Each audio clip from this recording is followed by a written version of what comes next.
Hello and welcome to Mysteries, Monsters, and Mayhem. This is the podcast that talks about everything mysterious and wonky and unsolved and unsettling. We'll talk about things that go bump in the night and things that we wish... Bump in the day? Go bump in the day. Things that just go bump. It's a great thing about getting old and your hearing goes. You don't hear that shit anymore. Oh, great. You don't hear the things that go bump in the night. So many things I'm looking forward to that people have been posting about when you get older lately. Yeah, really. I love the whole getting fat thing. That's just fucking great. You just settle right into that. That's true. I looked into the fibromyalgia pain diet and I came out of that research depressed as hell. I was like, I don't think I could do that. I don't think that would be good for my mental health. No sugar, no caffeine. I'm fine. I've cut out caffeine before. No low carb, which I've done keto, but no red meat. Again, fine. I've cut that out and done bison, but no dairy. No this. I'm like, but I really like bread and ice cream and chocolate. Yes. And you know what? If those things make me happy, I'm going to have them. That's right. That's right. That had nothing to do with the intro to the show. No. So I am MB Partlow. I am still not a cryptozoologist. Aww. Nor am I a pirate. I feel like we could join that. Just like there's probably a way you go and you fill out your little paperwork and you become a cryptozoologist. I'm going to make a note here. How to be a cryptozoologist. We should do that. And we can announce that we're cryptozoologists. Listen, but I've been doing this since I was a kid. Okay, but what I am is... insane. I'm a writer. I am a mom to adults. Adults. Woohoo. Wow. What else do I do? My mom's not even completely mom to adults. Yes, she is. I have 3 brothers. Okay, Are technically. they adults? Technically. Are they? I would say technically. So who you? I is Shannon Lawrence. That is who I is. Horror author. Yay! Mother to 2 quasi-adults because they're teenagers. Yes. We need sound effects so we can have applause. Oh yeah, just a little button. Yay! The audience, yeah. You have children. Yay! I have 2 cats and a dog. Yay! Yay! I have 4 cats. Yay! You win. That's the only time I say yay about 4 cats these days because they like to fight and it's cold outside, so they're inside. And so they don't get to be away from each other. And that's all I got to say. You can find me on thewarriormuse.com if you're curious about my books. I have 3 horror collections that I'm in, I don't know, a shit ton of magazines and anthologies. You are. Look at my Funko Pops. Those are for each of my stories. She has 3 shelves full. One looks like he's ready to do a suicide leap off the top shelf. Yes, his foot's hanging it over. Is. And every week I'm like, is this going to be the week? It's about, I'm going to leave it there. Yeah, you'll torment me. I also need to fix that painting that's hanging up there crooked, but I have to get up on my desk to fix it really without knocking down the Clockwork Orange dude that's hanging off at the top. And Freddy at the bottom. He's got a toe. Yeah, I've got one, and then the clown from American Horror Story. Oh, he's about to go too. Like his pinky toe, but the guy at the top. It's like who'll go first? It's a race. It is. Yeah. Dun, dun, dun. Probably it'll be one of the top heavy ones that's not at all over the top, and they'll just fall over because their heads weigh 200 pounds. Probably. Like the big one with the staples in the side of his Yeah, head. the guy Who from is that? He's from Resident Evil 2. I mean, he's just all teeth and staples. Yes. I don't want to meet him. You don't. I really don't. I forget his name, but you don't. You don't want to meet most of all of them. No. All of them. I don't know. I would like to meet Harley Quinn. And Gizmo. I feel I could meet some of them. I don't want to have them home for dinner, but... Wow. All right. That was a detour. We are skating downhill fast. We are. Do you see my giant fake tooth right now? Because I'm getting a real one. Yes, but until you pointed it out, no. It did not look like a That's giant. what I do. I always like to call out the elephant in the room just in case somebody's mocking me internally. So... I don't have that much of a filter. No, my porcelain crown split and fell off. It didn't hurt. I mean, I've had 3 root canals on each of these teeth, so 6 total. I broke them. I'm weeping. As a 5th grade or 6th grade. I mean, it doesn't look like you skateboard. stuck a chiclet in there, so. It kind of does to me because it's huge and it goes up. So I went in. They thought the crown had just slipped off and they could glue it. And you're like, no. And I got in. They were like, "Oh, that's not gonna. That's broken. Oh, that's not good." So then they're like, "All right, I imagine you don't," because I left them a frantic message that said, "This is Santa Lawrence, and I have a reading tomorrow, and my crown fell off, and I need help." But it actually started, "This is Santa Lawrence. Oh my gosh. I sound ridiculous." Because it fell off in the car. And I parked and called them in the car, like, "Oh, please, God." And then it turned out the reading, it wasn't the next day. It's the next week. So it was actually okay. But still, I didn't want to walk around like it's my front top tooth. Yeah. And just gone, right? And there's a little nubbin of the real tooth that's left because they don't pull them. They just put the crown over. I would have asked for gold over. Right? No, listen, we couldn't even afford the porcelain one when it happened. No, just like on the fake one. Could you like put gold nail polish on it or something? Could you put an S in a circle for my name? Could you put a fake jewel in the middle of it so I could be like a rapper? That would be perfect. Except they're not fake when you're a rapper. It's like a real diamond on your tooth.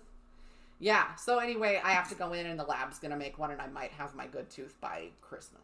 That's the goal. That's the dream. Oh my God, all you want for Christmas is your one... Do you know what? Do you know how many times I used to sing that song? Oh my God. So the first one I had when we couldn't afford the porcelain, it's just the basic crappy one. It looked better than this because they didn't rush it.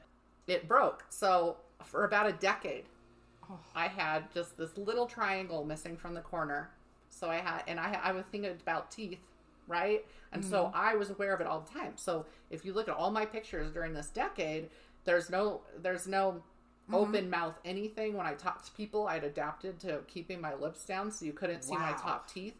It took me forever to start smiling with teeth again. When that thing fell out, that trauma came right back. And like, I'm sitting on my front porch to get sun because it was the last nice day. Right. And not one, but two neighbors come by and are trying to chat me up. And I'm holding my hand in front of my mouth like, "Yes, hello, my tooth is broken." And it's not going to happen. Yeah, so that's all right. They were fine with me talking with my hand in front of my mouth at least. See, may I just point out if you would put your mask on? Yeah, but I was sitting on... It's true. I was like, if I go anywhere public, it's fine, except I'm still going to talk with a lisp. That's true. When I had the giant bandage on my nose, when I had the skin cancer scooped out, that was the one good thing about wearing a mask. People couldn't see it. The big bandage, which I don't give a shit, but I hate people walking up asking me, "What happened? What happened to your nose?" And because you get tired of that. So somebody where I work said, I don't know why this rubbed me the wrong way, but I walked in and she said, "What's the other guy look like?" Oh. I said it was a pole dancing accident. It just kept right walking, just didn't even slow down. And everybody else just kind of looked at me like, "Don't fuck with her today." Nobody mentioned the Band-Aid. Well, sometimes somebody says something that just hits you so wrong. It could be the day, it could be them. Yeah. Could be it always would have rubbed you wrong, but probably not. Yeah. Yeah. Or it's the way they say it, or I don't know. So I'm going to talk about something that's rubbing me the wrong way. Ooh. I am, because it impacts this show. So, we're always out searching. I'm sorry! Oh my God. So we're always out looking for topics. And sometimes you see a reference to something, you're like, "Oh my God, that would be perfect." So you start to research it and you realize some fucknut has just made up the legend of, the haunting of. I found a haunting set here in Colorado Springs. Oh, I thought, I've never heard of this one before. This will be perfect. I could not find any corroborating evidence. There's nobody else has ever in the history of Colorado Springs mentioned this haunting. There's nothing in the newspapers. Absolutely, positively nothing. I mean, like Emma Crawford. Yeah. You can find tons of information on Emma Crawford. We'll talk about that later in the year when it's more seasonally appropriate. So it really pisses me off when people are like, "Oh, let's just make up a story about this house here being haunted." I'm like, "Hi, Jethro, go home." Go home. Go home, as Tracy Ullman would say. Go home. I mean, if something happened in the house and you want to pretend that made it haunted, I'm down for that. If there's an actual event, but it's when there's no actual event. I'm like, ugh. Yeah, I could just do an episode on all the hauntings that occurred in my house. Which is, 2 miles from here? You could. At this point, it was fascinating. There were fascinating things that happened in that house. Turns out people are haunted, not houses most of the time. Well, we have a ghost named Ron, but... Ron? I said something about the ghost, and Nikki was like, what the are you talking about? And I'm like, the ghost. And she goes, what's his name? And I said... And at that second, I couldn't think of it, and I yelled, Joe, what's the ghost's name? And he goes, you mean Ron? And Nikki's like, you two are high. What is, I've never heard of this before. And we're like, it was the first we kept it from you. Yeah, well, we didn't want you to know. That's it. My sister, we sat once here. My kids drew in some stuff when they were little, as kids do, actually, babies. And my sister goes up to check on my daughter when she's a baby, and the rocking chair is just rocking in her room, just rocking. And she was like, I don't want to babysit for you ever again. And I was like, listen, I had to watch all 4 of you, and all kinds of crazy things happened. I was once watching her when she was a baby and my parents were gone, and I've got her over my shoulder, and I was probably burping her or whatever. I don't know. I don't remember them drinking bottles, but by baby 5, there might have been some bottles. And if your parents weren't there, then yes, there might have been a bottle. So she's looking over my shoulder, and she's talking to something, just having a high old time talking to whatever's behind me. And no matter what I did or where I took her in the room, her head just went right back there, and she's talking to whatever it is, and I'm like, stop, I'm going to put you in bed. So you can't talk to it over my shoulder. Whoever that is. Anymore. It's keeping you up. Yeah. So I finally read I'll Be Gone in the Dark by Michelle McNamara. Oh. So we already did the piece on Joseph D'Angelo, right? The Golden State Killer. Right. Finally read the book, and it was really her book that, hearing about it and stuff, that got me interested in all this again and led down this pathway, and she was the one who gave him the name Golden State Killer. So it was a really good book. I'm going to recommend it because I will say, because she died before it was completed, there's sections that are extrapolated from, because she was also writing articles about it, so they were taking her notes and those articles and extrapolating from it. I'm just going to say once again that Patton Oswalt must be the best husband in the world, because he put up with her being addicted, she was obsessed, right? But he also made sure her book got put out after, and brought in these people to finish it for her and stuff like that. So, I mean, that's dedication. Yes. He knew that she was big on this. But anyway, really good. And I learned things that I hadn't found in all the research I did. Because you did a lot. I did a lot. How many sources was that? So many. 472 sources. That's right. But the sources list was longer than the actual. It was. But yeah, so that was really good. And I also read another local author. Yes. K.A. Olgren's Flipped, which is...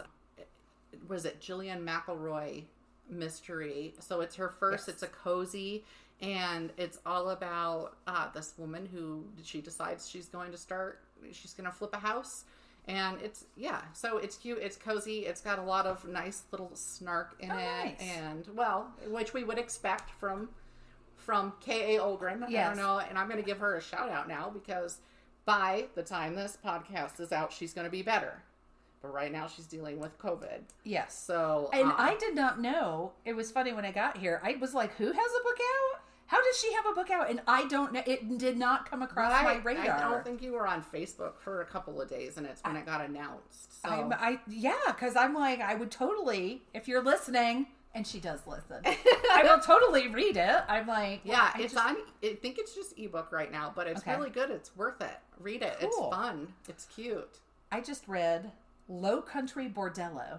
Oh, that sounds good. It's a cozy mystery by Susan M. Boyer, who's not anyone I know, and I don't know how she came into it was on my Kindle, it was on my tablet, so I said, that looks good, I'll read that. I sometimes just pick up my tablet, and I say, I'm going to read the first book that is on the little carousel, and but it's a cozy mystery. It's this woman, and she and her fiance are private investigators, and her best friend comes to her, and it turns out this best friend's aunt owns a bordello, and they don't want anybody to know about it, and it's all very hush-hush, and it's a big mystery, and it was set in the South, and I'm not going to tell you what state because I'll fuck it up. I don't remember. Oh, I was going to say, is there one that you can't pronounce? No, I'm like, was it South Carolina? I can't, my mind is just, that piece of the puzzle is gone now. Okay. But it was a fun little read. I feel ya. Yeah. So I liked it. That's why you gotta write stuff down. I keep meaning to write down everything I watch so that I can pick through and say, this was good. This I'm not going to talk about. This was absurd. So I need to mention it. You know what was good? What? I finally watched a movie called Like a Boss.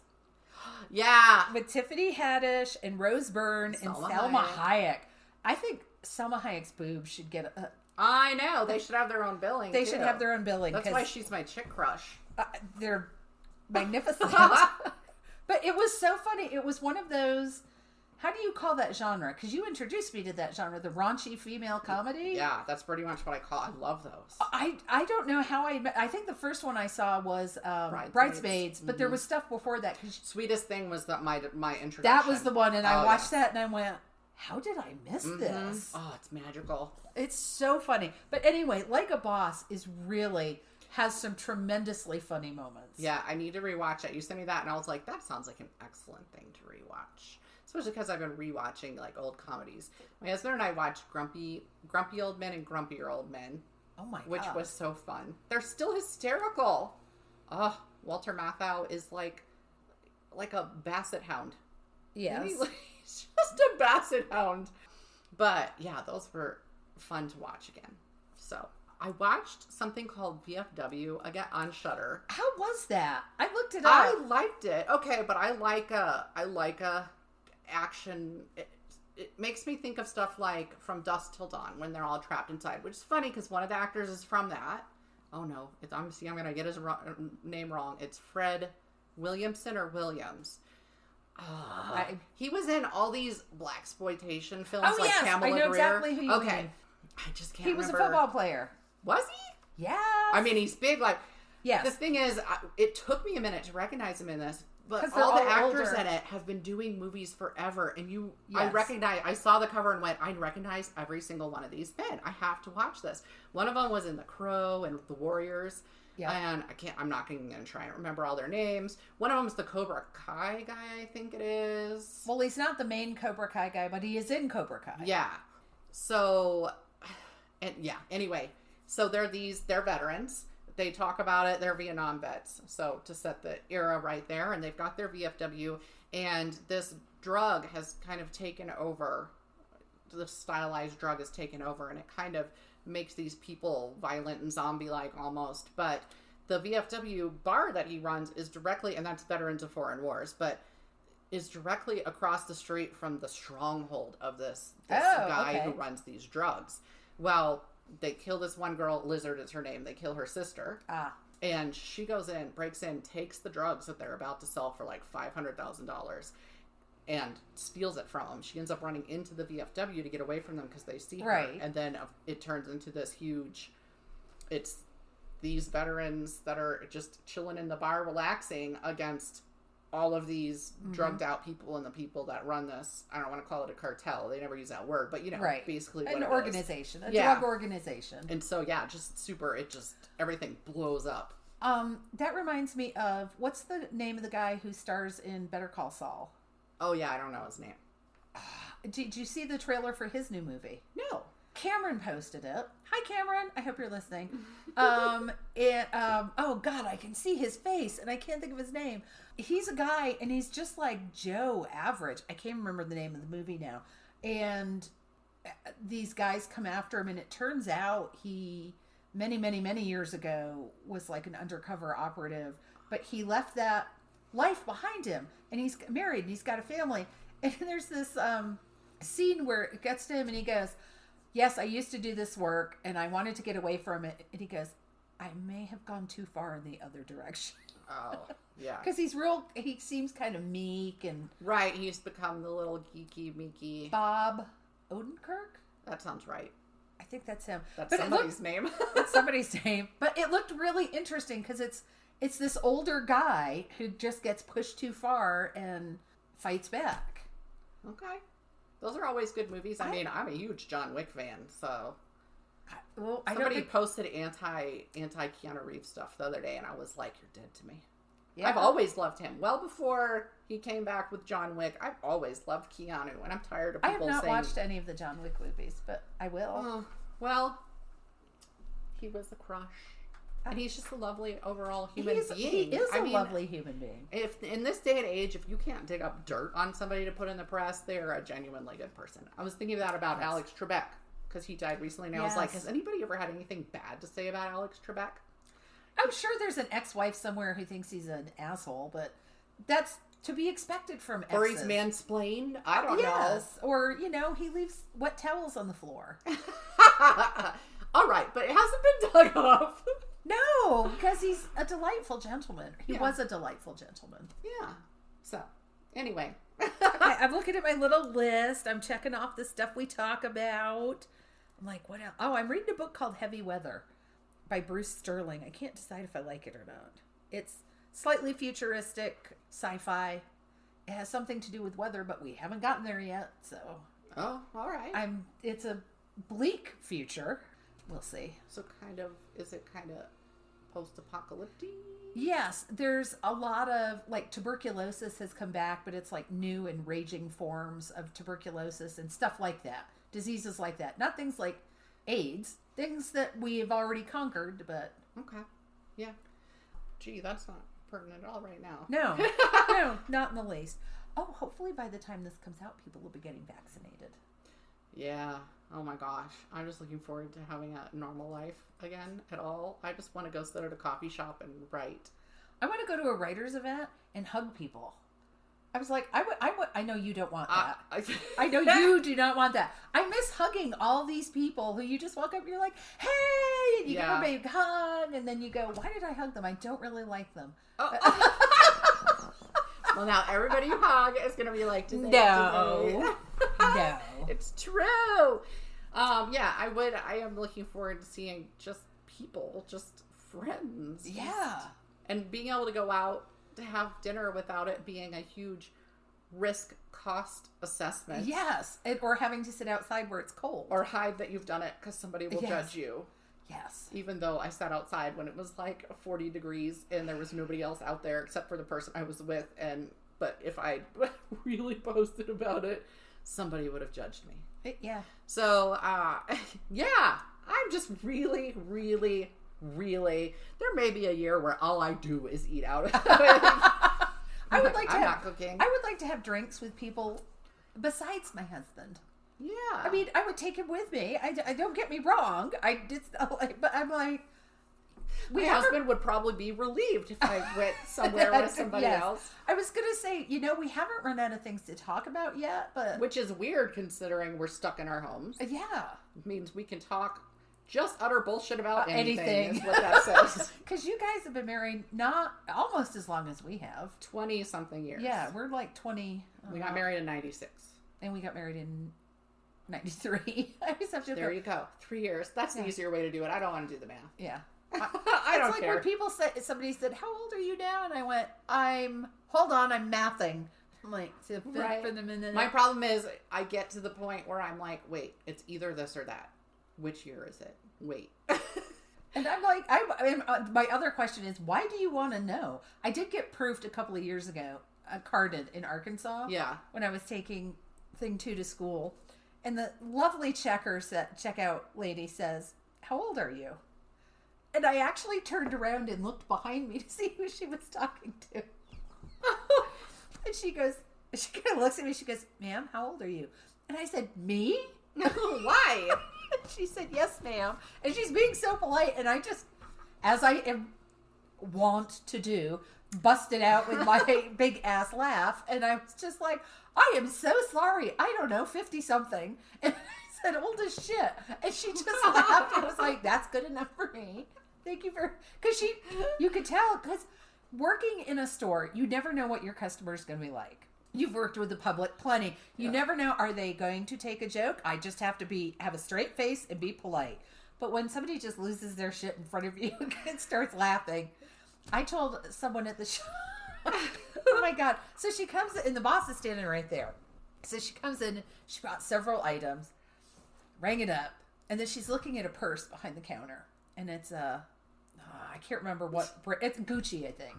We get name brand, the big name purses occasionally. So she's like, oh, I think I want that purse. So I get it down for her, and she looks at it. She decides she wants it. And I can't believe I did this. And the boss is like, oh, you're going to have to celebrate. And I said, I think you're going to need a cigarette after buying that purse. And my boss looks at me like, you have lost your mind. But the woman cracked up. Discreetly walks out of the room to escape the uncomfortable. No, the woman busted up. She thought it was hilarious. I looked up, I was like, hey, I can judge a room. Yeah. I said, I knew, and I said, now the church lady who came in after her, I would not have said that to. She would have been, if she'd gotten it. Well, She would have been horrified. It's driving me nuts because our Christmas lights are out front. And so every time I move, there's one light. Oh, no, it is actually flashing. So it flashes. Then I think it's like a car light. And then I turn around and look. So I'm probably going to do that this whole time now that the lights are on outside of my house. Our house, my husband is Clark Griswold during this season. And during Halloween, too. So he just loves to decorate the outside of the house. It looks great. And... yeah. Very Star Wars-y. Very Star Wars. He wanted The Mandalorian, but because Disney now owns Star Wars, they're not putting out those. We have those Star Wars figures, and they were coming out with a new one each year. And so now they've stopped. They're not going to be doing that. So his collection I'm surprised he hasn't built himself one. Me too. He's out there. You know what he's doing out there right now? He's out in the garage as we speak with a computer set up out there because he's programming the lights. But, yeah. Wow. So... yeah. Oh, I'm going to say the TV show I'm watching because guess what? It's not horror related, and it's actually like mushy gushy frou frou. Oh, but it's called Virgin River, and I'm watching it on. I think it's on Netflix. I can't remember if she's a doctor or a nurse. I think she's a nurse, like an RN, but I could be wrong. And she moves to this little town, and she's there to work in the doc's office. You know, the one doc office that's in the whole little town, and it's just. There's romances, there's intrigue, there's people with secrets, there always relationship drama. So not my usual thing, but it was one of those ones that kept being advertised over and over and over again, and I was like, fine, Netflix, I'll try this stupid show. And then I was like, actually, I enjoy this because I like her character. She's intelligent, she's good at what she does, she's not afraid to give the doc, who's a bit of a misogynist about stuff, and he's also, the big thing is he's actually feeling very threatened. Because it's nearing that time for him, and she's kind of there to take over things, Yeah. So anybody I know in it? You absolutely would, but I don't remember the names. You would know the doctor. He's been around for ages and all kinds of things. And the woman who plays his ex-wife. And I don't know their names. All right. But the main woman, I don't know if I've seen her in anything else before. So, yeah. Anyway, it's good. And it's for people who don't want to watch all of the horrific things I'm usually watching. So I figured I'd throw it out there. And I have not been watching. The dog is upset with me because usually the thing is I go watch TV and the dog snuggles up on the couch next to me. And I just haven't been watching much lately. So, yeah, my cat's getting really tired of me doing schoolwork because I won't let her sit on my lap, right? Because I've got the laptop because I'm online school, and I've got a notebook on the armrest, so she can't even sit there. Yep. And she's just basically then she'll sit at my feet and glare at me because I'm a terrible person. And nobody glares like a cat. Oh my gosh. Yeah, one of mine is having some sort of personal identity crisis. My Calico Point Siamese she looks in the mirror and glares at herself. Huh. She's very unhappy with our kittens that are actually a year old now, so she walks around looking constantly grumpy. She is the new grumpy cat, and she's such a sweet girl, but she just really doesn't like the kittens. And so, yeah, like I actually got pictures of her last night sitting on the cat room looking in the mirror like, meh, with her ears. If she could cross her arms, they would be up on her chest. Well, one of our friends, and I can't remember if it was Rebecca or Angie, posted that her cat was sitting in the bathroom looking in the mirror. Angie, I think. Meowing. Wait, yeah. Howling, just kind of. She went in and the cat's just face first into the mirror. Yelling. Cats are interesting. Yeah. They never give you a dull day. No. And apparently they too can have existential crises. Mm-hmm. Which is, they're like, will my humans ever leave the house again? No. We wanted to, kitties. We would like to. They used to greet me at the door when I came home, like puppies. They were so excited, and they would all be talking to me because I have very talkative cats. And now they're just like, eh. Did you leave? Well, I didn't notice. When it used to be when Joe got home from work, the dog, if I was downstairs in my office, the dog would run upstairs and greet him, and then run downstairs and look at me and be like jumping up and down, going, he's home, come on, you got to go say hello. And I'm like, he's gonna come down here, just give him a minute. The poor dog is very... So now it's usually when I come home from something, the dog will run down. Hey, she's here. She's back. Hey, guess what? I had a weird dream last night that involved some manner of rodent that was jumping around like a happy puppy. And that's all I remember about it. I don't know what kind of rodent it was. It was big. You didn't dream that your husband gave you a chainsaw for Christmas? I didn't. That was you. And you'd think that that's just something that my husband would do for me, is give me a chainsaw.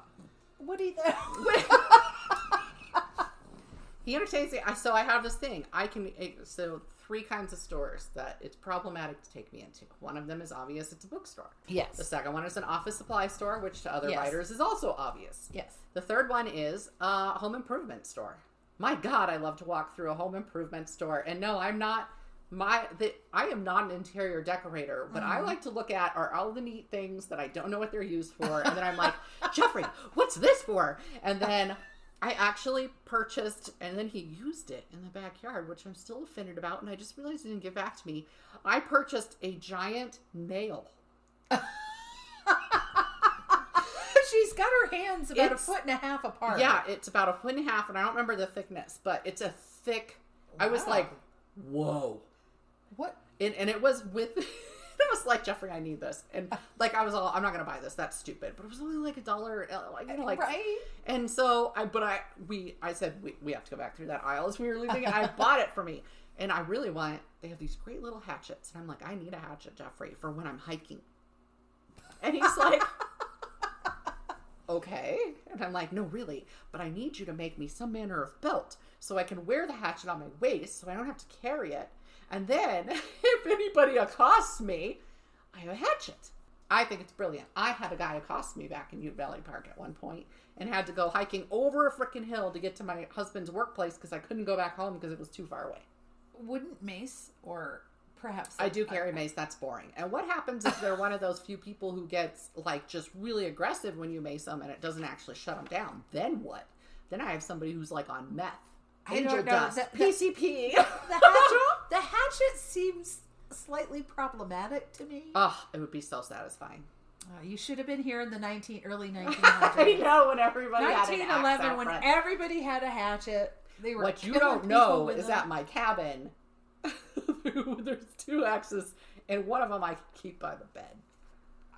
Hey, if anybody breaks into that cabin, which, my God, they would have to be determined to find it and to get to it in the first place, which is why I love it so much.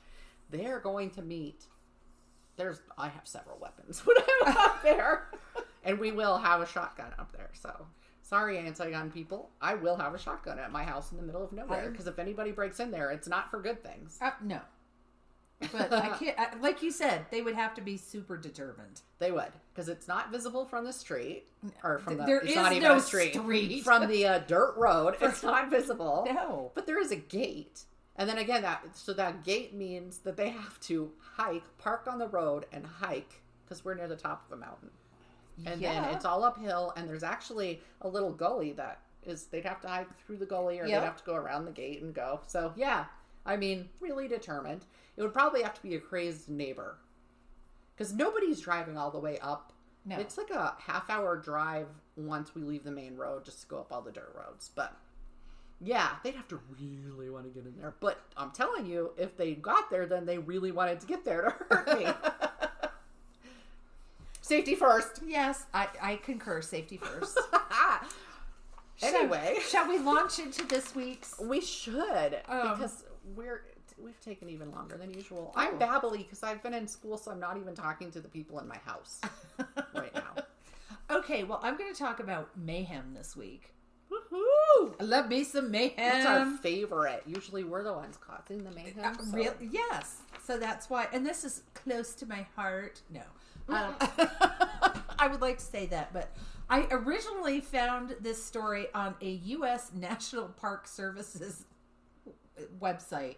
I don't know why it's there, but I'm going to talk to you about Rachel Wall, who was the first American-born female pirate.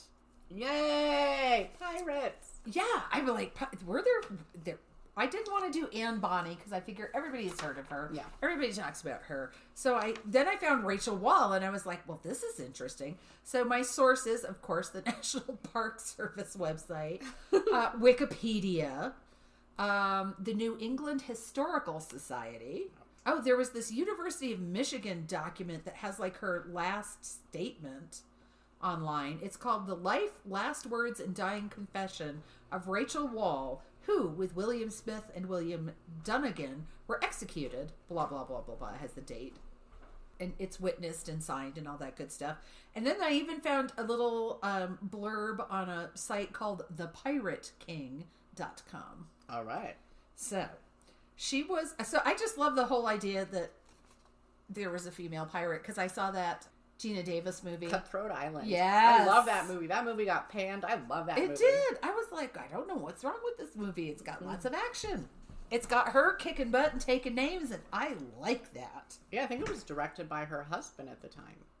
Is it Rennie Harlan? I might be way off base. No, I don't know. I have absolutely no idea. All right. So, Rachel was born in Carlisle, Pennsylvania, we believe in 1760.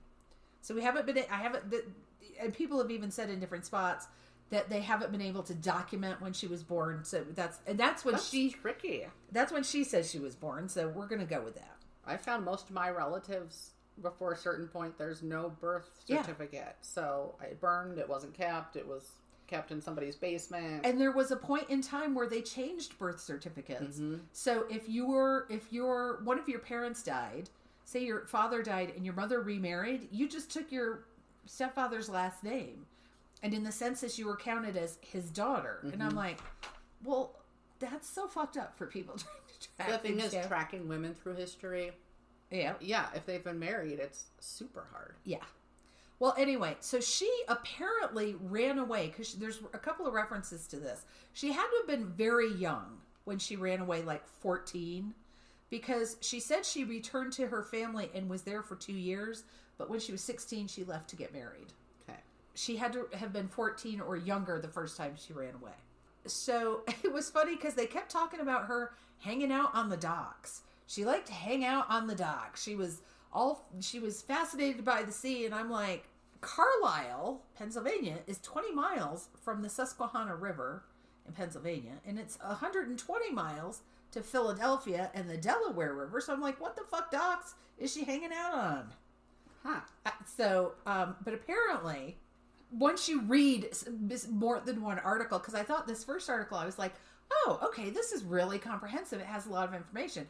Then when you start reading the other articles, you're like, now you know I have so many sources. Let's look at the slant on this, shall we? Yes. So apparently, when she was 16 years old, she was visiting, I want to say Philadelphia, but I didn't write down where she was visiting. But she was attacked on the docks by a bunch of girls, and this fisherman, George Wall, saved her. I didn't know there were roving bands of tough girls roaming the docks, attacking people, but... That's fan-fucking-tastic. There should be more of them. There should be. Roving girl bandits. Yes. So, I said, who were they? And what were they doing on the docks? So, he saved her. So, she married him against her family's wishes. Of course. I have to take a sip. You know, while you do that, we didn't do the disclaimer about language and not safe for work or children. Hi. We really should make ourselves a little checklist or something that would show that we're more organized than we are, to make sure we say those things. So you already found that out. Sorry. Surprise. Proceed. So they went to New York and they went to Philly and then they settled in Boston. And it was really funny because some of the accounts were all, he abandoned her in Boston and she had to go to work. Well, she's 16 years old. He's a fisherman. What do you think he did? He went out on a boat. Yeah. By some accounts, and one, I think she even mentions that she was very happy and contented living and working in Boston. She worked as a servant in a big household. Sounds great. So in 1781, so they've been together for it's been a couple of years. So she was 21. So George comes back with some sailor buddies and their significant others. I believe it said they're lovers. I was like, you don't know what their relationship was. But so anyway, he came back with some sailors and their partners, and they all partied together. So it was apparently, he comes back into town, sweeps her up, and they go off partying until they run out of money, which takes about a week. And then George suggested, man, they have these ideas. Suggested that they all become pirates. Oh, I didn't know that was a thing you just up and did. Apparently, well, one of the articles made reference to the people that he was hanging out with. His friends had been privateers. Okay. So it wasn't a big step from privateer to pirate. Gotcha. So they did. She was 21 years old. So, and it's a big, did he entice her to leave this settled, contented life as a servant in a big or as house? Some person writing about this, like, how could she ever be happy doing anything other than being a homemaker? Did she fall in with bad company, or did she just say, fuck this shit, let's party? She was a servant in a large house. Yeah. She was not content. That's bullshit. That sounds like so much fun. I maintain. They either borrowed or stole a ship called the Essex, and then I found another account that said none of those. The owner let them use it in exchange for a percentage of their bounty. Okay. And they worked the Isle of Shoals off the New Hampshire coast. So what they would do is, after a storm, so if there was no storm, they just fished and sold the fish. But after a storm, and it's the Northeast, so there are storms frequently, they would disguise the ship to look like it had wrecked or it had been damaged. And she would stand on the deck and yell for help. Woe is me! Help me! Help! I'm being oppressed. And then when the passersby, of course, on a ship, came to help her, they were killed and their goods were stolen. So the crew was successful in capturing 12 boats. They stole $6,000 in cash and an indeterminate amount of valuables, and killed 24 sailors in roughly a year. Wow. Between 1781 and 1782. You don't just suddenly start killing people, like, unless you have the mentality to. And and that was one of the things, was that she maintained she was not involved in killing anyone. There's some stuff later that might throw some doubt on that. Okay. But it's hard to say. She was the decoy, so there's no way to know for sure now. Right. But I do want to point out that in 1781, an income of $6,000 was roughly equivalent to an income of $1 million today. Nice. Right? Who knew pirating was so profitable? Who would even need to fish in between storms? Right?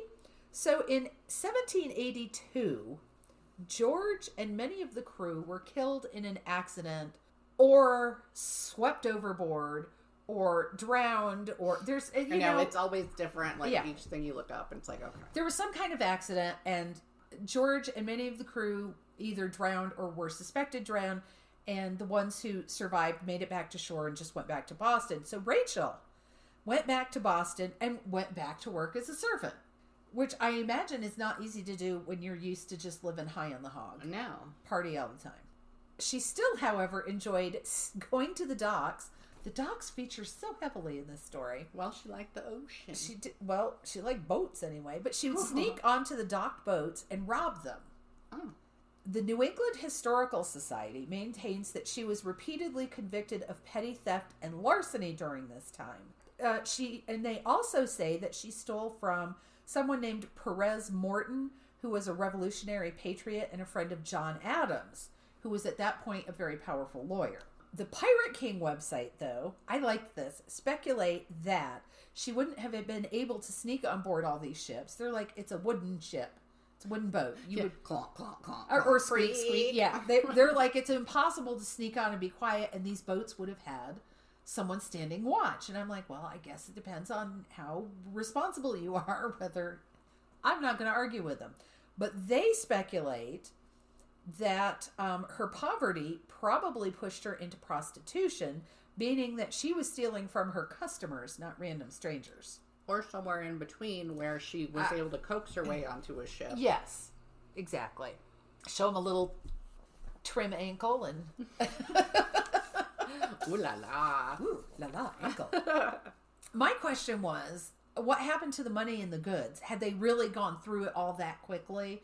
Or when they were washed out overboard, did they lose some of the goods that way?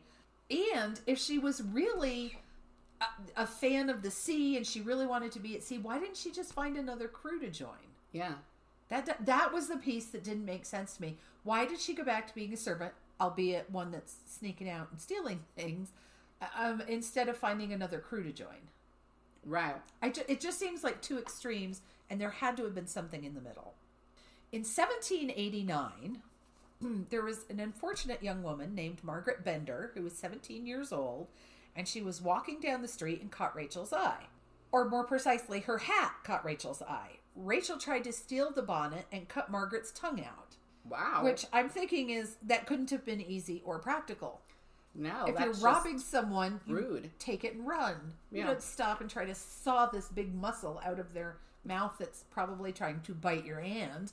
Right? It's not practical. So, I don't know why. It comes down to practicality with me. Well, what'd she do? Look at her funny? I mean... Yeah.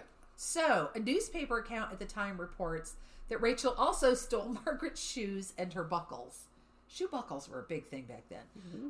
But I did find a later reference that Bender's family speculates that the tongue ripping, trying to rip her tongue out, that was a Bender family legend. And didn't really... That wasn't actually what happened. So she was caught and arrested. Well, she was wearing the fucking hat. So I guess... I didn't see any hats. So she was caught and arrested. And she was originally tried for robbery on September 10th in 1789. She did not want to be tried for robbery. She wanted to be tried as a pirate. Oh, I gotcha. As a pride thing. While maintaining that she had never killed anyone. However, she was found guilty of robbery and sentenced to be hanged on October 8th of 1789. And there are a couple of quotes from her last words. She said, "Witnesses who swore against me are certainly mistaken, but as a dying person, I freely forgive them." I'm like, Okay. She also said she hoped, "My awful and untimely fate will be a solemn warning and caution to everyone, but more particularly to the youth, especially those of my own sex." The Utes? The Utes. I can't not say the Utes. And her final words were, "Into the hands of the Almighty God I commit my soul, relying on his mercy, and die an unworthy member of the Presbyterian Church in the 29th year of my age." So she was hanged in Boston Common, and she was also the last woman to be hanged in Massachusetts. Oh. Were the other ones hanged for witchcraft? Like, I don't know. Female criminals did they have around there? It could be they burned him at the stake. She was the last one to be hanged. Right. So who knows what they did to get anybody else. So it could be, they're two, it's funny how the articles, to me, it's funny, how they kind of present two completely different stories. She obviously was discontented at home and had run away before. Mm-hmm. At least this time she got married, or at least she said she got married. So she was at least trying to keep up that pretense of respectability. So was she kind of a thrill seeker and she was bored and she wanted something more? Or did she really fall under the spell of Wall and George Wall, and he influenced her to do all of this? See, I think the fact that she ran away... She ran away young. She was already spending time at docks. She had a fascination for various things. She liked boats. Yeah. If she was influenced, it didn't take much effort. Yes. And there's also when I talked about the transcription of her life and last words, mm-hmm. you have to I highly encourage anyone who's even vaguely interested in it, and we will put sources up, to go read it, because I don't think the language is what would have been used by a young woman who says she was educated, but how educated do you get when you leave home at 13 or 14 and then again at 16? How long did school even go back then, though? Because it's not like they were staying in school until 18. Right, and she may have been educated by her parents. Yeah. She might not have even attended a school. But the language is so florid and so by the light of Jupiter's eye, gazing down from the clear night. Maybe she liked reading it, so she just mispronounced all the words that she knew from reading. Maybe that could be, but it by does, Jupiter's light, and that but that whole thing about the youth, more particularly the youth, especially those of my own sex, she just strikes me as a woman who would have been yelling, "Run, Forrest, run!" Not saying, "Oh, you little harlots who are just like me." Do it. Take the risk. Yeah. I mean, she doesn't strike me as a woman who would be, well, let me serve as a bad example of what you shouldn't do. It seems like she would have been like, y'all can just fuck right off. That's right. Do what I did. But have fun with it. And because it's so long ago, there's no way to know. No. Which way was it? Was it a combination of the two? Was there something else going on? How did this happen? Yeah. There's a book here for someone to write. I'm not writing it because it's not going to be me. It's not going to be me because it involves the sea, and I don't know anything about it, and it scares me, and I don't want to write about it. All right. That's why I don't go on cruises. I don't want to go on a cruise. Right? I have to be able to run. Yes. Yeah. That is it exactly. And because I read horror, I'm like, do you know what could be under the surface of the water? So much, and you can't see it. You can't it's out see of it. Sight. You can't see it until you're in the water, and when you're in the water, you're on its turf. There you go. See, I listen to My Favorite Murder, and they're all about don't go into the woods. But with us, it's don't go float on the ocean because you can't see under it. Go in the woods. It's great. Scary. The woods are great. They're peaceful. Woods are not scary. Woods are not inherently scary. Yes, they're dark, but so what? Suburbia's scary. Go. That's where all the weirdos live. It's true. So what are you going to talk about this week? I am going to talk about the McMinnville UFO and other Oregon sightings. Ooh. I thought aliens would be fun to talk about for one. Yes. All right. My resources use the Oregon MUFON site. That's Mutual UFO Network, by the way. I was that's say. The Oregon one. NPR, KGW8 News, Ghost Theory, Wikipedia, and The Drive. Dun, dun, dun. Is that a radio station? Nope, it's just a website. Oh. But that one's going to be interesting. I'm going to talk about that one, and we'll actually be linking that one separate when this goes up. So, in May 1950, Paul and Evelyn Trent saw a UFO in Sheridan, Oregon. Notice I called it the McMinnville UFO. McMinnville is the closest, and I'm going to put this in quotes, big town. How big is McMinnville? It's grown since I lived there. Okay. I'm going to give a little history on it, but it's one hospital didn't have a Walmart until about a decade ago. Oh. And their only fast food restaurant was, it was between Sheridan and McMinnville, and it was a Dairy Queen. So if that tells you anything. Yeah, always a Dairy Queen. Love a Dairy Queen. Then they got an Arctic Circle. But fancy as fuck. They had a restaurant in McMinnville that had live monkeys. I never went to it.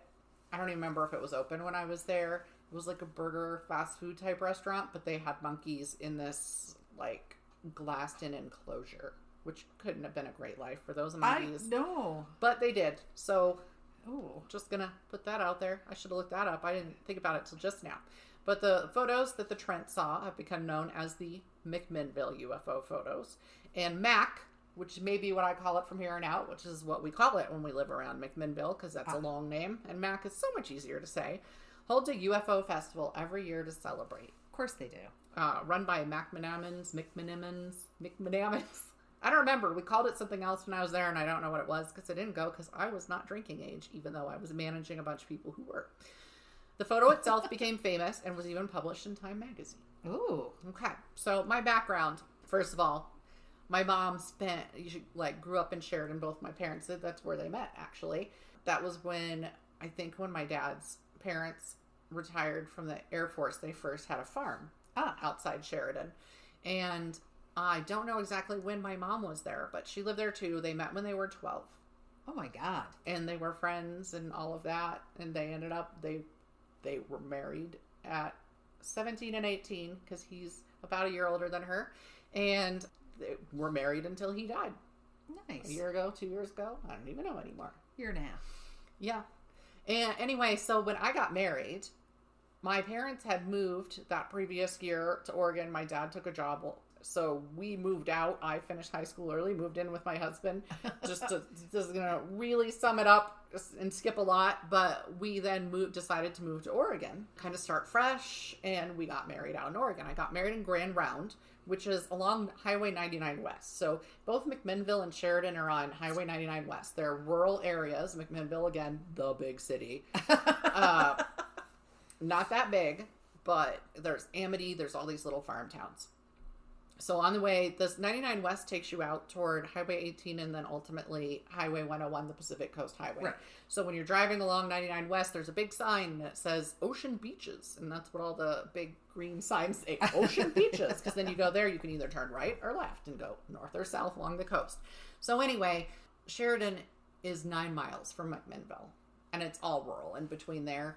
I worked in McMinnville and lived in Sheridan until we got a house to rent in McMinnville. And so every night, 9 miles down that freaking highway with me having migraines. That was a lot of fun. All those lights on me. Yeah, so I lived there. My mom was actually born in McMinnville Hospital. Wow. Which is also where, by the way, Beverly Cleary was born. Of Ramona fame. Yes. She was born in Little McMinnville Hospital, which as soon as I found that out, nobody knows where Mac is, unless right. they're out there. Grand Round, where I got married, is it's a United Tribes reservation. There's, I think, 3 tribes involved in it. 2 of my cousins are members. It's also where everybody goes to Spirit Mountain Casino, which has an amazing buffet. And so we'd always, whenever we visited my grandma in Amity, we'd take her she loved to go to the casino and have the buffet. Yep. And they had fry bread and like this big old vat of warm honey. Oh. Yeah. That was amazing when they started doing that. They didn't do it at first. But anyway, so that's what this area is. It's just a very rural area. There's farms out there. There's a billion little towns. It's Yamhill County, which I think really that kind of gives you the... It sounds a lot like Inman, Kansas. Right. Small town. Right. But it's near the coast, so you get a lot of the coast weather, right? Oh, the fog. I only got snow once living there the year when we got married before we moved back to Colorado. But it was so heavy. In Colorado, we're not used to this wet snow, right? No, dry snow. It's gone within a day. It just evaporates because it's so dry up here. But in Oregon, it was so heavy. We sat there. Our power went out, and we sat there watching over the city as the transistors burst. Transformers, yeah, and just blue sparks. Yeah. And we just watched because it was so heavy it just pulled the lines down. I've seen that. Oh, it was so fun to watch. It's never like that. We, in fact, rarely lose power here in Colorado Springs, and when we do, it comes back pretty fast usually. I'm not going to say always. During the... Yeah, what was it? The blast cyclone? What was it called? The Arctic blast. I don't remember. But we lost power for like 3 days. Yeah, which was just astonishing because we just... Yeah. We don't. They're on that stuff. So anyway, it does happen. But, so that's the area we're talking about. And I just needed to say, because it's going to be the McMinnville UFO from here on out. Okay. Because nobody called it the Sheridan one. Let's see where I am. It's May 11th, 1950, 7:30 p.m. Sometime between 7 and 7:30. Evelyn goes outside to feed their rabbits, who they have in a hutch or whatever they're called. In a cage is what all the articles said, but they have a name. When she sees a metal disc-shaped object flying toward her from the northeast, she calls her husband. He doesn't hear, so she goes running into the house. She's like, get the camera. He comes outside. He can still see it. So he gets 2 photos of it. And then it's gone. They, These weren't digital cameras, so they don't get it developed right away. No. They wait until it already had some on it, and then they had Mother's Day. So they took a bunch of pictures on Mother's Day, so they finally take it to go get developed. And when it gets developed, they can see the UFO in the pictures. So at first they're kind of nervous. They think that they don't think UFO. They think this is a secret military plane of some sort, and they're going to get in trouble. Like, they're going to know that they were seen, and something bad can happen. So they're not telling anybody about it. Then Paul goes into town. He goes into Mac, which is where the bank would be. Right. And he's chatting to his banker, and he tells him about it. And the guy's like, "Oh my God, that's so cool! Can I get copies? Can I get the pictures?" And he displays the pictures at his bank. That's out, and then in comes a local reporter for the McMinnville Telephone Register. It has a different name now. I don't remember what it was, but that was their paper, the Telephone Register. He sees the pictures. He finds out who it's from. Small rural town, right? Farmers are banking there. And he goes to the Trents, and he's like, "Hey, can you give me the negatives? I want to examine them, and then I want to put them out in the paper." He does so. He can't find any photographic manipulation. You know, these aren't people that know how to manipulate film. Right, and there wasn't computer manipulation like you can do now. So he checks this out, and he's like, "Wow, okay." So he puts it up. It gets picked up by the local network. It hits the radio. It hits the national news. They get interviewed on the radio. Life magazine hears about it. And so they ask for the negatives. The couple gives them the negatives. The story runs in June. Life magazine says, "Oh, crap," because they didn't ask for any money or anything, so they're like, "Hey, we'd like the negatives back." Yeah. Life magazine says, "Sorry, we lost them." Okay, so they've lost them. We fast forward 17 years. Oh my God. So 1967, the couple's just doing their farm stuff. This was their little quick couple months where they made it into something. Their 15 minutes of fame. Yeah. And so all normal. The negatives are lost to them, so they're not worried about it. Well, the negatives turn up at the United Press International, they're found. And this was the place, it had a different name before, but it was just kind of the network that did all the news and sent it out. So somehow it had gone from Life magazine to them. An astronomer who works as an investigator for a government-funded UFO research project in UC Boulder, here in Boulder, Colorado, called the Condon community, that's Condon. William K. Hartman is the astronomer. He gets his hands on the negatives. At this point, the Trits have no idea their negatives have been found. So he gets his hands on the negatives. He investigates them. He uses, they said, a photometric analysis to look at it to see if it could be faked in a way. He, at this point, their big thing existing in the 60s was to basically debunk all the UFO things that came in as false. So he's typically able to find proof of a hoax, but he declares this is one of the few UFO reports in which all factors investigated, geometric, psychological, and physical, appear to be consistent with the assertion that an extraordinary flying object, silvery metallic, disc-shaped, tens of meters in diameter, and evidently artificial, flew within sight of two witnesses. But he also leaves room for it being a hoax. Nobody wants to be the person who's like, "I am a scientist and I say it's real." So he also says, these tests do not rule out the possibility that the object was a small model suspended from the nearby wire by an unresolved thread.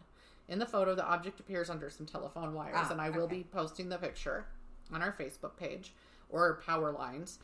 So it could technically be an object suspended under them. He also disputed the time of day of the photo due to the lighting. He says, they said it was about 7:30 p.m. He says it looks like 10 a.m. from the direction of the sun. I'm here to tell you that it's on the coast, that there's clouds all the time, that light can get reflected and refracted in all kinds of ways. Yeah. So I don't think that people who are from Colorado can honestly look at lighting in Oregon and know what they're talking about. He was mansplaining it. I guess. He was nerd-splaining it. He was nerd-splaining it. So anyway, in 1975, the negatives still not returned to the Trents. They still don't know it's been found. And remember, they were first found at United Press International in 67. So we're in 70. So 75 is where we are now. 8 more years down the road. Yep. A guy named Bruce Maccabee gets his hands on them. He's an optical physicist for the Navy. And he's also a ufologist. Of course. I guess that's how you say it. It's not ufologist. He examines the photos and uses densitometric analysis. I don't know what any of these things are. I know what it is. It's fancy as fuck. It's fancy. That's right. Exactly. It said that. I wrote that on my notes. saying the lighting shows the object is not dangling beneath the phone lines, but is a distant object. He did a bunch of measurements. He said you can tell from the lighting and the measurements. I'm sure you can. He can't see any sign of string holding the object up. And it's been zoomed up on. You can look online and see the zoomed in photos. Right. But they're old. There's cracks all over it. I'm like, how do you tell what's a crack and what's a wire anyway? Yeah. So in the 80s, further studies are done. I will say Maccabee finally does let the Trents know, and he makes sure they get the negatives back. Oh, good. After it's... He just went up in my estimation. He right? finally returned. 25 years. Further studies are done. They say these are obviously fake. The Trents lied about the time of day. It's 10 a.m. like that one guy said, Hartman. So if they're lying about the time of day, everything must be a lie. It's theorized that the object is the mirror off a 1961 Ford F-100. It's a wing mirror, so it's an extra above it, and it's round, and it looks like that. They forward these findings to the Condon Committee, which is still going. At that time, I don't know if they still are, but they were then. In 2013, 3 IPACO, and I meant to look that up and see what that was, IPACO researchers further maintain their analysis shows it as a hoax. They're still examining this photo, still can't prove. In 2013. The Trents never received any money ever throughout this thing. They never asked anybody for money. They never received money. This wasn't a get rich quick, right? They didn't get any real fame from them. They were interviewed on a couple shows. There was a picture of Paul with his camera that went in the Time magazine article with the spaceship, although, again, it was her that saw it first, so that's some bullshit right there. But anyway, that's as famous as they ever got, and they were perfectly happy. Right. You know, they were like, oh, you lost the photos, cool. They go back to their farm life. So they never got anything out of this. They didn't get any benefits from it. They quietly lived their lives. They maintained until their deaths that it was really an object they saw. Whether it was a UFO or a military plane, they don't know.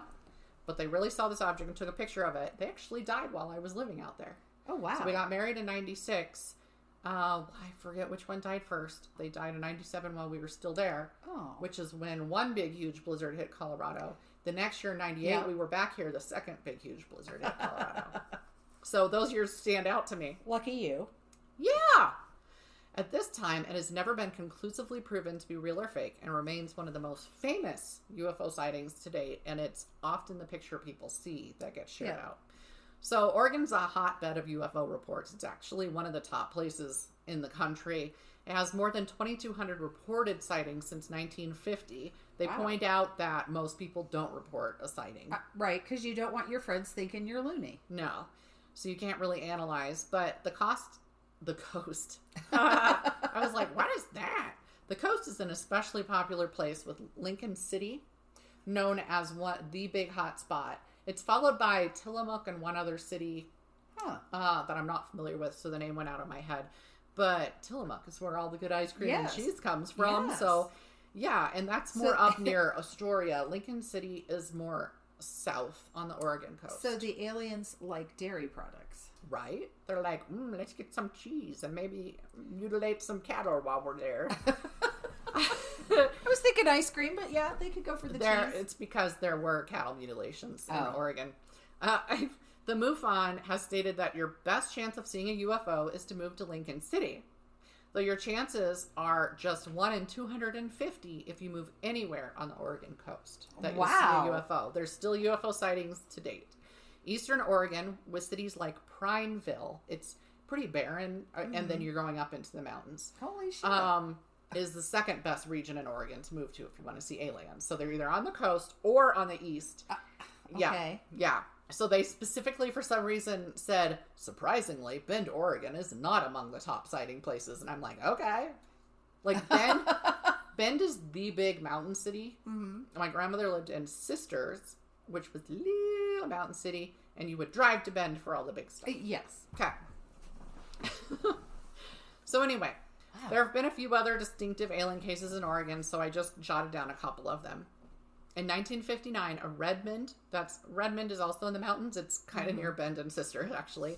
Police officer Robert Dickerson saw a UFO just before dawn. It froze. He saw it coming down all bright, and then it froze at about 200 feet elevation, and the light was shining off of the trees and everything like this, brightening everything up.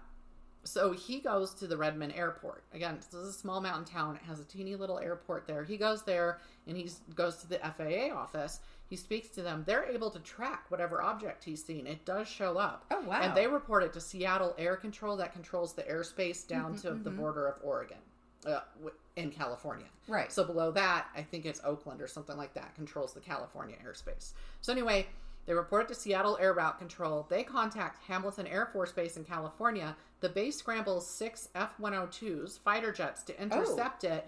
It disappears off the radar. It's gone. Wow.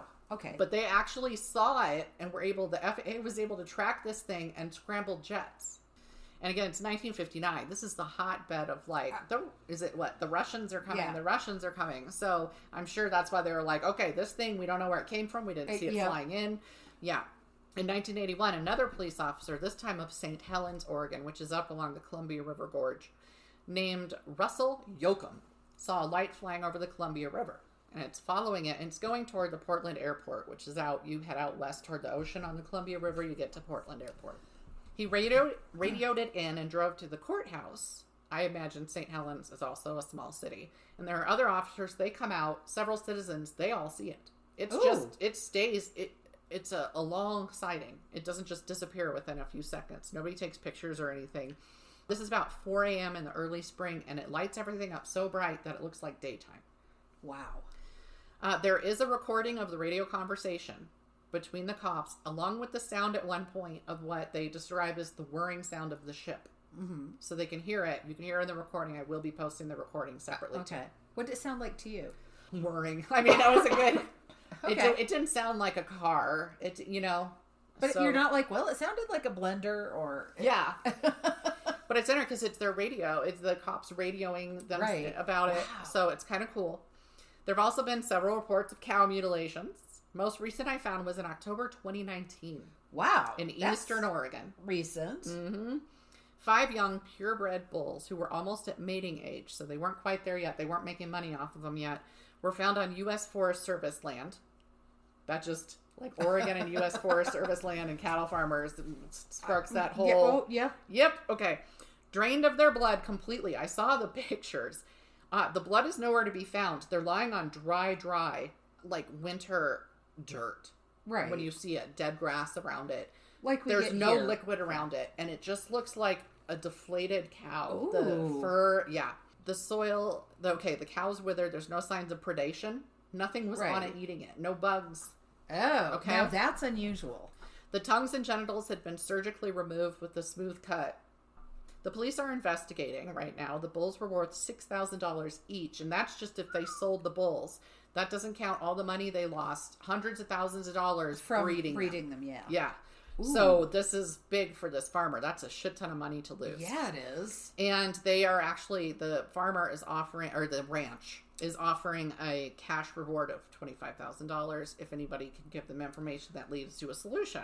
The police have ruled out there were no gunshots. The cows were not poisoned. It was not taken down by a predator like a coyote, a bear. They listed everything they went through. They've got a list on a whiteboard that they're like, okay, these are the most likely things. They're eliminating them as they go. Right. Cows weren't shot. Cows weren't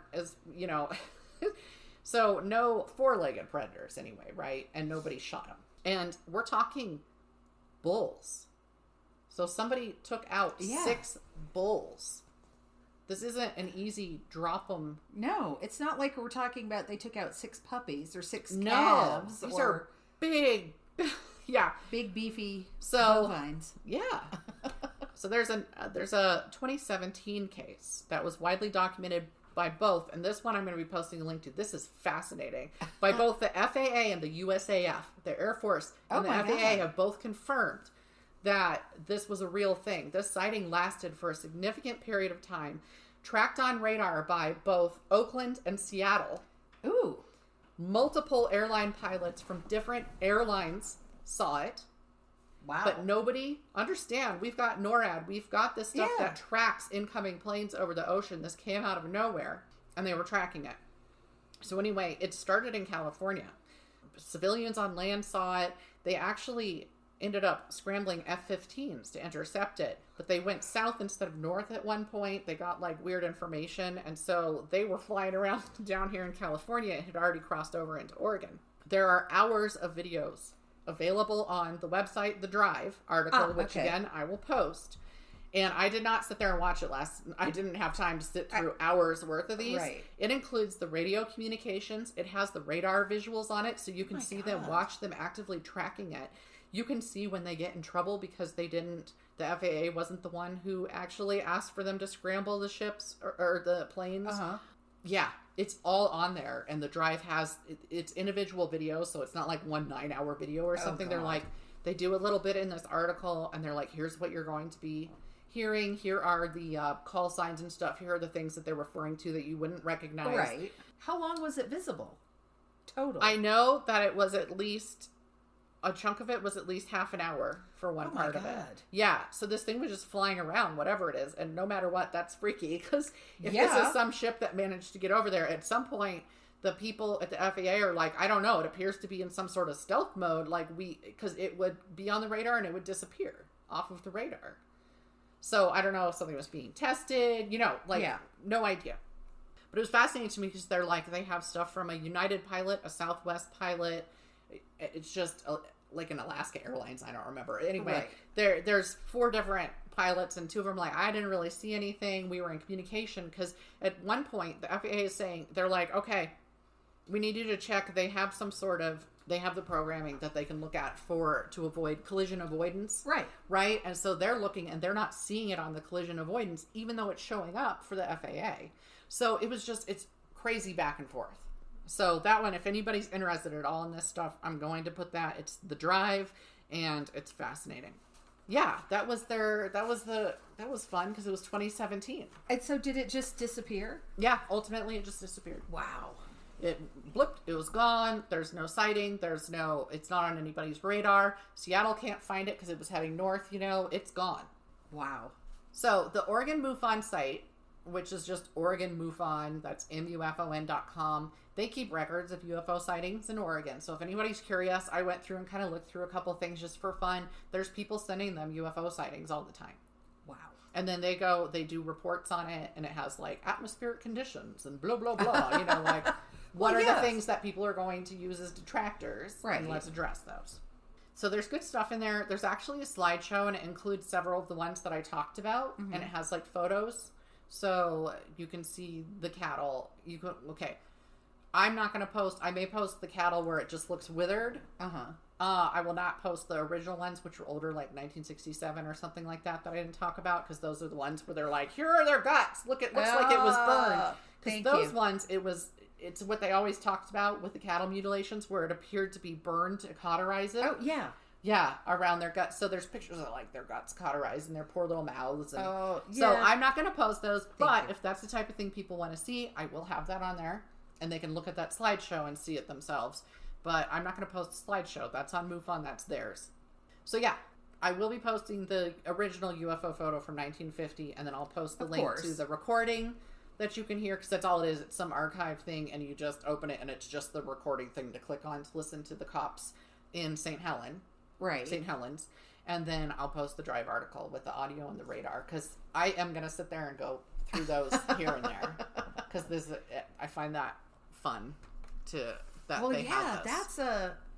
That's a lot of proof of something. Yeah. Something, right? Either the Russians or, whatever it is. We're back to the fearing them now. What was the most recent one? Was it 2017 or 2019 was the mutilations. Right. So it's that's so recent. How can they not? It's like Bigfoot. You can still get sightings and nobody can get a picture, and you're okay. At some point somebody would get a picture, right? Yeah. One would think. Yeah. One would think. So, but that one, I guess, if you're not going to get a picture, because I assume the pilots aren't pulling out their cell phones, I guess, to take a picture. They click through their little window. But to see that there was something appearing on radar. Yeah. That's something. Are there any photos of what that was? I don't think so. But again, I didn't go through it, and it was a long piece because they were explaining. So I just kind of scanned. I scrolled through. Well, yeah. That makes sense. There are only so many hours in a day. That's right. So yeah. All right. We did some aliens. We did a pirate. Yeah. The festival, I never got to go to the festival. I didn't hear about it until right before we moved. So I don't remember what month, but I think it's summer. Well, May. When is Mike the Headless Chicken Festival? Oh, I don't know. We should go to that someday. We should. I want to see the burros that walk around Cripple Creek. I've never actually seen them. They're just like free roaming around, right? I've never seen them. Yeah. There's the burros. I didn't know there were free range burros in. There are. I want to see those too. There's so much, which hopefully soon we'll be able to. I know. We want to take field trips. We got to go up north and see the haunted highway. Yeah. That we talked about. I don't think there are gates to hell in Kansas, but we can drive by there on our way to see the large sinkhole. The Sinkhole Sam. If we're feeling really special, maybe we might go see the small sinkhole just for fun. Just for that. Although in Kansas, it's like you can't swing a cat without hitting a sinkhole. Never gonna live in Kansas. I have two irrational fears: sinkholes and tsunamis. I did, however, grow up coastal before this, so I will say it's not that irrational a fear, but it is when I live in Colorado. It's not like I'm running around being scared a tsunami is going to get me, though. Right. I just find... So Clint Eastwood put that movie out. It was ages ago as a director. He wasn't in the movie. I think Matt Damon was in the movie. It was about a tsunami and the people's experience in it. Oh, and the couple imagery. That's separated and the family. Okay, I remember that. The imagery of that, and then watching footage of tsunamis, how it looks so smooth, right? It looks like it's moving slow motion, but it's not. I mean, if you're on the ground, that's like rushing towards you, but it's picking up buildings, and the water is just so powerful. And something about that I find vividly and viscerally horrifying. Well, that's that you can't escape it. Yeah, that's a rational response to that. Yeah, that's not. So I have a rule: if I ever live on a coast, it has to be above tsunami level. Which there is a hotel I like to go to on the Oregon coast, and it is in fact above tsunami level. Well, I checked the elevation. Good to know. And my grandma's house, my grandparents built their own house in Beverly Beach, and then retired there from their farm. And that one was on a cliff overlooking 101, so that was also above tsunami level. So someday I may buy that house back that my grandparents built with their own hands and live on the coast. Your cabin is above tsunami level. It's so far above tsunami level. It's at 11,001 feet. Yes. So it's way up even there. when the inland sea rolls back down, I'll just be up in the mountains, but the climate will be different, so I can live there year round. We have been in contact with the person who clears the roads up there. Oh. And so my husband's going to see if the guy every little once in a while does that road that doesn't normally get plowed. If he does that, the guy will contact him so he can go up there. Ooh. I want to go up there and sled because our driveway is super awesome. Yes. Yeah. Yeah. So we'll see. Maybe not this year, but we'll see. Yeah. I'm missing it. I'm missing Jack and Jill. Birds only live so long, you know. But maybe they'll be babies this year. You'll have new Jack and Jill. Yeah. Sorry, that was my phone. I thought I had turned the volume down, but apparently I did not. You failed at that. I failed. All right, so that's our stuff for tonight. Check us out at www.mysteriesmonstersmayhem.com. There we have our episode list there. We have upcoming episodes listed, so you can check that out. You can find out more about us. There's even pictures of us. Yay! You can find the recordings there if you're not finding them on your favorite podcast sites. The only places we're almost everywhere. You can do a podcast at this point. You cannot escape us. That has been like pulling teeth to get some of those done. But check it out. There is a contact form on there if you want to send us your own stories. Hey, we want some alien stories. Tell us your alien stories. We would love to hear your stories. Tell us your pirate stories. Does anybody have a pirate in their family ancestry? Tell us your ghost stories. Anything unsolved or unsettling. That's right. We'll Tell look us into if it. There's crimes, if there's criminals in your family, if somebody survived something. So anyway, you can submit it that way, or you can email it to mysteriesmonstersmayhem@gmail.com. If you post it on our Facebook page, we're probably not going to put it on the podcast, but if you send us an email, then we'll be able to read your email. So we'll see. That's probably the better way to do it. And of course, you can visit us at our Facebook page. Yes. Which is Mysteries, Monsters, and Mayhem. Easy to find. Check us out. We put pictures, like all the things that I'm going to put on there with the audio and stuff like that. We put up little snippets. Every once in a while, we have a related news article that we might put up, or an update on something we did. That's the place to be. And links to books and stuff that we've mentioned. All right. I think that's everything. Have a good week. I hope you enjoyed this, and we will talk to you next week. Bye. Bye.